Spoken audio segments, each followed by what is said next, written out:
Hello, this week's guest is a guy called Tom Hawkes, aka Boots. Boots is a guitarist in the UK pop punk band WSTR. He also used to tour manage, drive and backline for bands. So we met a number of years ago just through work, and he also lives at the college in Birmingham. Or he says Birmingham, but it's not Birmingham. I've known Boots for a few years, but we rarely get to have a drink together. So it was great to catch up with him, get a wee drink and talk about some old fucking stupid stories. But here is episode 4. I hope you enjoy it. Thank you very much. Hello Boots. How you doing, mate? I am very well, thank you. Good. Had a wee mojito on the way back from IKEA, so feeling a bit wobbly because I've not had my dinner. There you go. It's all downhill from here then. Oh, 100%. I'm watching the UFC tonight as well, and the main card doesn't start till 4 o'clock in the morning. I'll be asleep by then. The good thing is, I do have a bottle of Buckfast one of my friends sent me. I've not drank Buckfast in over 3 months, so that's the caffeine will keep me awake. There you go. Thank you very much for doing this, man. I really appreciate it. No worries, dude. How are you? How are you coping with all this fucking crap? I'm right, man. I've been in my mum's place in Wales for the last, I don't even know how long it is now. Probably 3 months. I mean, we came off tour in February, I think, and I spent a week in Birmingham, obviously, where I live normally, and then when I found out this was all gonna, go down, I was like, right, I'll go down and sort of help my mum, so she doesn't have to go shopping and stuff. So that's keeping me busy doing stuff for her. But yeah, I'm alright. Been a great son, mate. Trying my best, Just trying to stay busy, really.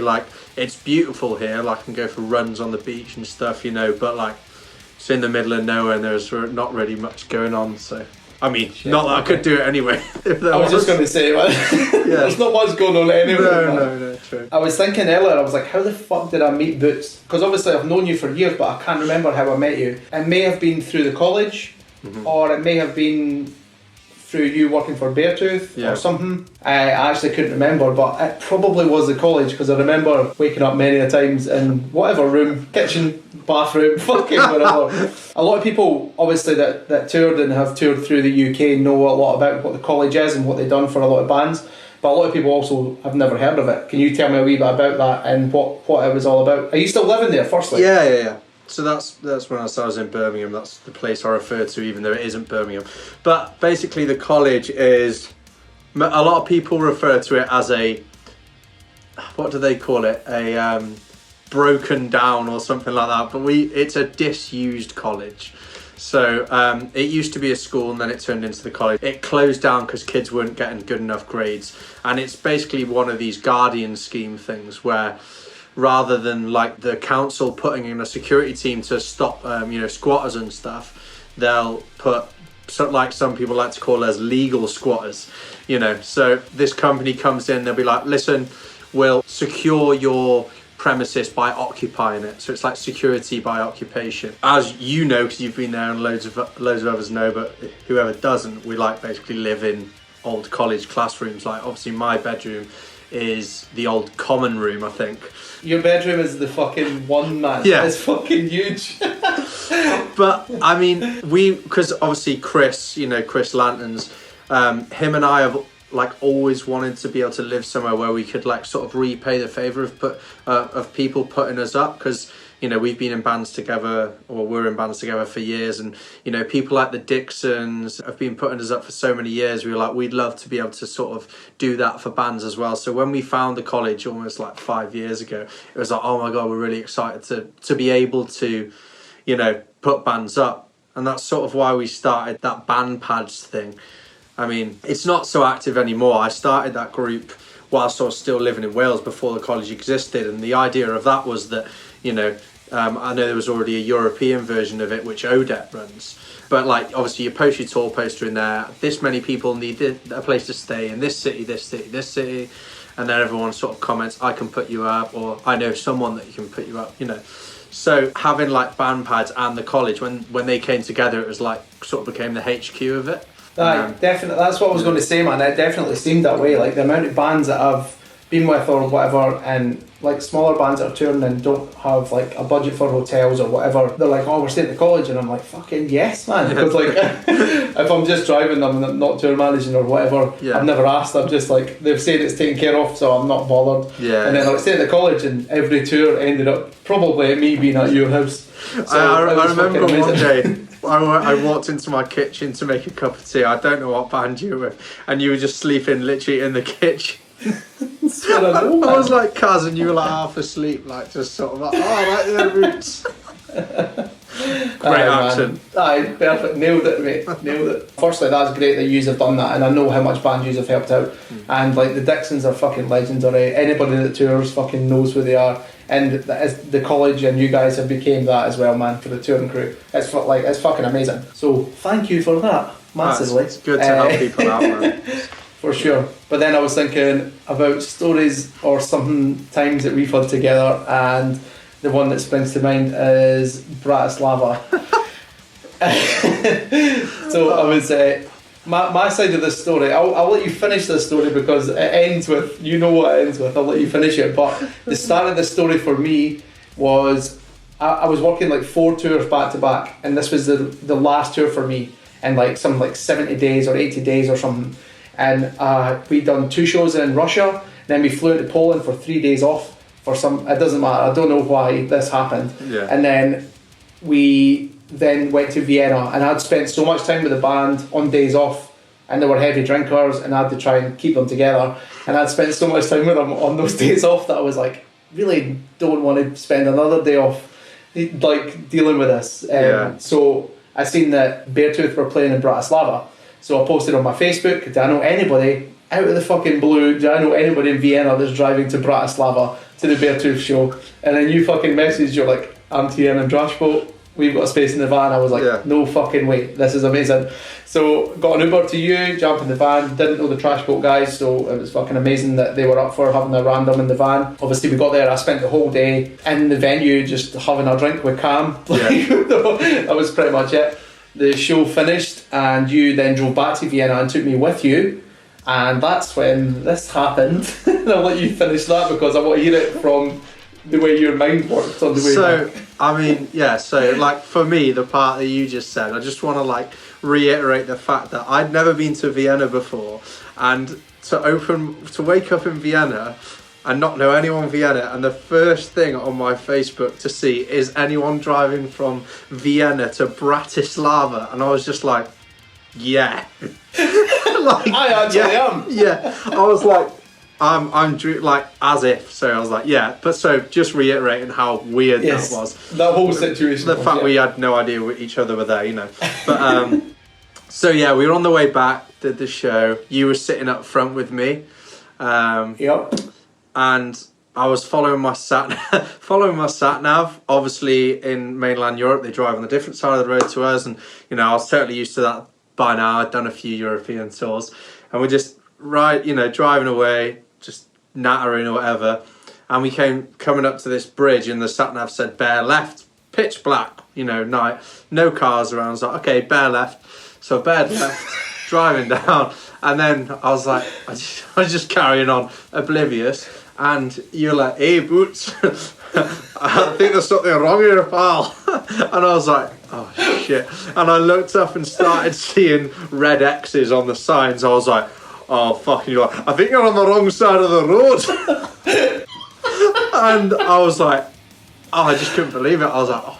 So obviously it's not just like a normal, like 2-lane carriageway. It was a bridge crossing water which had a massive central reservation in the middle, and we were on the wrong side of that, going about 80 miles an hour. So I thought, right, what do I do here? The band are all like doing whatever in the back, so I slam on the brakes, and I was like, what the fuck's going on? And I was like, it's all under control here, boys, don't worry about it. And I don't know, I probably should have, like, no cars around, looked around, did a 3-point turn and got back, but I thought, no time, reverse, fucking whacked it in reverse. Bearing in mind it's an automatic, so it's just fucking, we were going back to reverse it. I was like, what the fuck's going on?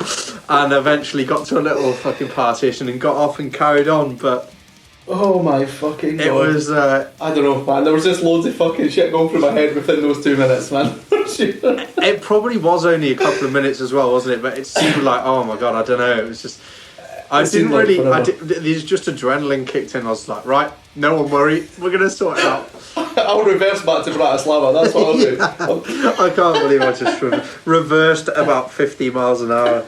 Toby from Trash Book, it's his van. He was like, "Well, whatever clutch system I have in this van's definitely burnt out now." Fucking Oh perfect. dear. Amazing. That's so good, man. I've not spoken to you about that. Like, we always bring it up slightly, but we've not said it in full in so long that I love that, man. I do always tell that story as well. Whenever someone mentions you, I always bring it up. Fortunately, I'm not really doing much tour managing anymore, so it's like I don't have to worry about it. No one's going to hire me anyway. Well, that's what I was about to ask. Obviously, you played in bands when you were younger, and you played in bands for a while. Then you started tour managing, started backlining or guitar teching. Yeah, I did mainly TMing, driving and backline, yeah. And then obviously you went from that, and now you play guitar in Waster. How did that come about? Did you work with them beforehand? Yeah, I was already tour managing Waster. I actually tour managed Waster before I tour managed Trash Boat. I started working for Trash Boat by working for Waster. They supported. Oh, okay. Waster supported Trash Boat on their first proper headline tour, I think. And yeah, I just got to know the guys there, and eventually moved on to Trash Boat, and while still working with Waster, so working with both bands. And then that's how I ended up working for Beartooth as well. Obviously, working for Trash Boat, got to know the Beartooth guys. But the playing in Waster came about where we were about to do the As It Is headline, EU and UK headline for their album OK, and their old guitarist Swifty wasn't able to do the tour pretty last minute, so I just got a call. I was obviously going to be on the tour anyway, tour managing and driving and stuff, so they were like, "Can you play guitar?" And I was like, "For us." And I was like, yeah. So I just said, yeah. I didn't really think about it. I was like, right, if they need it, they need it. So I think we had, I don't know how long I had, maybe a couple of weeks, sort of learnt the set, and maybe it was a bit longer. It wasn't very long anyway, but yeah, and then did that tour, and then Swifty decided that, being in a band really wasn't for him anymore. So the guys asked me to join, and I mean, I spoke about this in a few different calls that I've done, with people on lives and stuff. And originally I didn't really want to do it, or I did want to do it, but I wasn't sure, because obviously I was in my old band Led by Lanterns, and with Chris and Sean and stuff. And Chris and I, like I said, have been in bands together before growing up, and we'd moved to Birmingham together to start Led by Lanterns. I turned down a lot of sort of work opportunities for Led by Lanterns, because that was like my priority. That was your thing. Yeah, I'll admit I was probably more of a hindrance to Lanterns than I was a help, just because I was always away. I was always away with Waster and Trash Boat and that. So I thought, maybe it's the right thing to do. So yeah, I just decided to sort of let them carry on without me, and just to give Waster a go. I thought it's the best opportunity that had sort of been just the right time to do it. Cool, man. And Lanterns have smashed it ever since. They've been a lot more productive without me, because they're actually able to do tours. We took them out on our last headline tour in the UK. So no, that's cool, man. It's cool, and it's good that it's like a sort of amicable thing. Yeah, I still live with them. Yeah, exactly. It's just like it was the right time. It worked for both of you, and that's cool. Right. Anyway, fucking, this is getting way too serious, man. I'm here to fucking have a drink for you, man. You want to take this party to your kitchen? Yes, let's do that. Oh, fucking yes, mate. Change your background. Fuck it. It's not even a virtual background. I couldn't get beer everywhere in my room, so it's inevitably going to happen. So, can you show the camera and tell them what you have and what you're drinking and how much millilitres it is, please? So, I felt like being posh today. I've got a 330 millilitre can of Peroni, and then I've got a 500 millilitre bottle of Copperberg strawberry and lime. I have the nice German apple robber. What was it called? That's not it. But it means apple robber, apparently. Apple robber. That's me. So, and I have a 500ml Bulmers crushed red berries and lime, which is actually Laura's, so I'm going to have to buy her this back and buy her the one I drank back the other day also. So there you it's go. all good things. You're in debt. That's it, man. Drink debt. My whole life, mate.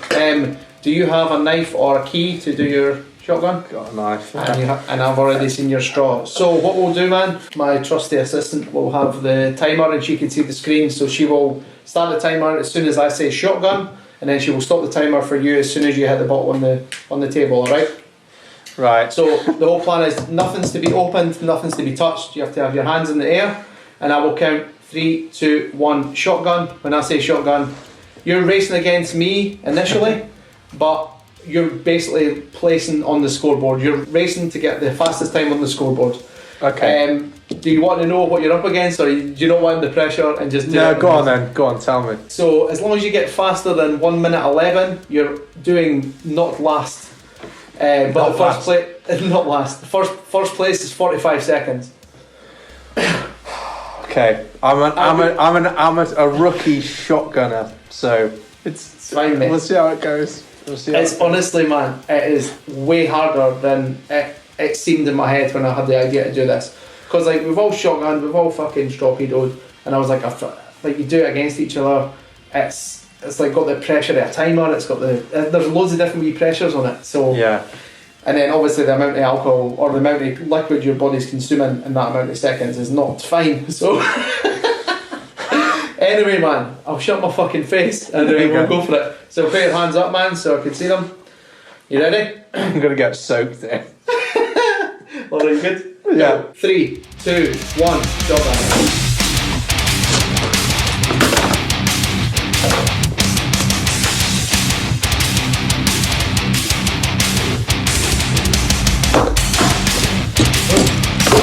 Not right up my fucking nose.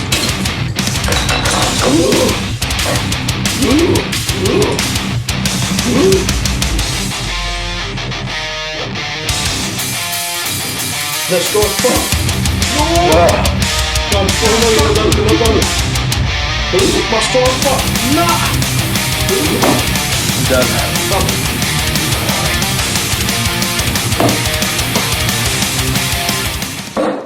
Oh, fuck me. Oh my god, that was a lot harder than I thought it was going to be. It's fucking shite. You're the first person to beat me as well, so fucking have that. I feel like I'm going to throw up. I'm not going to. You've definitely came first. Oh, 100%. really? Yeah, man. I don't know whether I should be proud of that or not. Absolutely, man. When I was thinking about getting people on, I was like, thinking about people that drink and are in bands, and I'm like, fucking Boots, man. I was obviously called you about it. To be honest, I've actually drunk, like, I know a few people have just been getting on it the whole lockdown. I haven't drank that much I haven't really drank in lockdown. I've drank probably about 3 times. So that was... Oh, well, fuck me. That was definitely... I've tried being healthy and that, you know, and spending my time reading and listening to podcasts rather than getting wrecked. Fucking right, man. That's how it should... To be fair, that's how it should have been spent, man. Your time, I've not got the exact time, but it's looking between like 35 and 37 seconds, which is fucking perfect, man. Like, I think my fastest one that I've done in these ones is like 34, and that's between like 34 and 36 is like my usual thing. And then my straw fucked it, and then I'm fucking devastated. I know you've won, and I might cry. Sorry, mate. Cry into my butt fast. It would have been a lot more interesting if I would have just projectile vomited though, wouldn't it? Well, that's also a thing. I'm not gonna lie. Like, I thought I was gonna at one point. It is fucking shit. Cool, man. No, but thank you very much for coming on and doing this. I do appreciate it. It's been cool. The only question I ask on this that I've got like planned to ask: what was your first ever concert and when was it? First ever concert. It's kind of probably a little bit embarrassing, to be fair. So that's why I like. They're my guilty pleasure. But my mum and dad have always been into Status Quo. Oh, fucking! That's not embarrassing, man. I mean, fuck me. I'm pretty sure Ben Bowers loves Quo. Pretty sure we've talked about it. But in Llandudno, in Venue Cymru, it's called. So we used to go to see Quo every time they played in Wales, and that for me was my first proper, you know, rock concert. Like, you know, what age were you? How old was I? Probably about 12. Because where I am now in Tywyn, mid Wales, there's no real concerts. We used to have a thing like called BMX every month, which was down the road, which was local bands and stuff, and they had bands from across the country, but it was like a 200 cap room. So my first proper concert would have been that one, yeah, watching Quo. What do you think, like, your first concert on your own was, obviously, if you went with your parents to that? That I went without my parents? I think it would have been Yumi at 6. Me and one of my ex-girlfriends when we were in school went to, like, bunked off school for a day basically to go and watch Yumi at 6 in Birmingham at the academy. That's romantic, mate. It's romantic. It was. We came back the next day and we we were so broke we fucking couldn't afford like to pay 40 quid for a hoodie. So we went outside and got some bootleg merch. Sorry, Yumi at 6. two bootleg Yumi at 6 hoodies and wore them to school the next day. And our science teacher was like, "What are they? Why have you both got the same hoodies on? What are they?" We're like, "Oh, I don't know, just bought them at the same time." But yeah, Yumi at 6, O2 Academy, Birmingham, I'm pretty sure. I can't remember what tour it was. It might have been when Forever the Sickest Kids supported them. So it was about 2000. Forgot about them, by the way. Say again? I forgot about them. Yeah. Forever the Sickest Kids. Man. It would have been about 2008 or 9, I think. Amazing, man. Well, that's literally the only question I have for you, really. I just want to say, your beard's looking fantastic. Well, thanks very much. It's very long. It's a fucking... Oh, it's a nightmare. And because in Germany at the moment, anytime you go into a shop or anywhere, you have to wear a face mask. Yeah. And because obviously my beard's a fucking massive nightmare, yeah. When I put the face mask on, it goes under my chin. So then as soon as I take it off, it fucking like, it's like a ski slope or a fucking summit, like a shoehorn or something at the bottom. I was actually in Berlin shit. the other day. I had to do a job. Someone was moving out there. Obviously the thing about not being allowed in anywhere without a mask, and like went into Lidl and they made you hand sanitize before you go in and stuff. It's a bit crazy that they're not doing that here, but we won't get too political. But yeah, let's not do that. What's your hair saying at the moment? Have you had it cut? Oh, I cut mine myself. Oh, is that you? Man, I'm well jealous. This is. Oh, what? I was waiting for that. I wanted to leave to the end. Look at that. At this. That's decent. Mate, mine was getting out of hand. Like I'm gonna show. Oh, the camera's that side. So the camera's seeing the side that's not that good. That one, I've never cut my own hair before. It's a bit Peaky Blinders, but it's all right. I'm not gonna show you the back. Please show me the back. Show the camera the back. Right. Oh God, I don't know how I'm gonna do this well. I don't know how well you're gonna see this. Right, no, it's all right. Okay, that's probably fine. I mean, I cannot wait. It's very different each side. I'm not gonna lie, like, and I did it with my new razor, and the battery kept running out. So, like, at one point, I'll send you some pictures. At one point, I just had a big stripe through the back of my head. So. Okay, yes. Thank you very much, Boots. I hugely appreciate it, man. And, thanks for having me on, man. Of course, man. But we'll speak soon. Yeah, absolutely. And hopefully we'll be back on tour again. And hopefully I don't get all my stuff stolen. That'd be good. Fuck, I forgot about that. I love Berlin. Talking of Berlin, yeah. Fuck, forgot about that. Fuck me. But no, man, thank you very much for your time, and I'll speak to you soon, man. Cool. Take it easy. Cheers, dude. See you later on, See you later. Right.